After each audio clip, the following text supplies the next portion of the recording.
అందరికీ నమస్కారం. నా పేరు బొబ్బేపల్లి సురేష్ నాయుడు, సర్వేపల్లి నియోజకవర్గ జనసేన పార్టీ. కసమూరు నుంచి వడ్లపూడికి వెళ్ళేటువంటి రోడ్డు, ఈ రోడ్డు విస్తరణ కూడా జరిగి డబుల్ రోడ్ లాగా వేయడం జరిగింది. అయితే వడ్లపూడి గ్రామానికి ముందు టర్నింగ్ ఉంది. ఈ టర్నింగ్ మీద వంతెన, ఇది పాత వంతెన. ఆ రోడ్డుకి వంతెనకి చాలా తేడా ఉంది. కాబట్టి ఆ టర్నింగ్లో వచ్చే వెహికల్స్ అన్నీ కూడా ఎప్పుడు ఆ కాలువలో పడిపోతాయో తెలియదు. ఇటీవల కూడా XUV500 కొత్త వెహికల్ ఆ కాలువలో పడిపోవడం జరిగింది. అదేవిధంగా బర్రెలు నెట్టుకునేటప్పుడు కూడా ఈ కాలువలో పడిపోయి ప్రాణాలు కోల్పోయేటువంటి పరిస్థితి.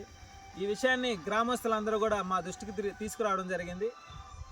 దీనికి సంబంధించి ఆ టర్నింగ్ దగ్గర స్పీడ్ బ్రేకర్ కానీ, అదేవిధంగా ఈ వంతెన నిర్మాణం కానీ, ఈ రెండు విషయాలను కూడా సర్వేపల్లి శాసనసభ్యులు సోమిరెడ్డి చంద్రమోహన్ రెడ్డి గారి దృష్టికి తీసుకువెళ్ళి త్వరితగతిన ఈ యొక్క పనిని చేపించేదానికి కూటమిలో భాగంగా మా వంతు మేము చేపిస్తామని చెప్పి మనస్ఫూర్తిగా తెలియజేస్తూ గ్రామస్తులందరూ కూడా ఒకటే మాటిస్తున్నాం.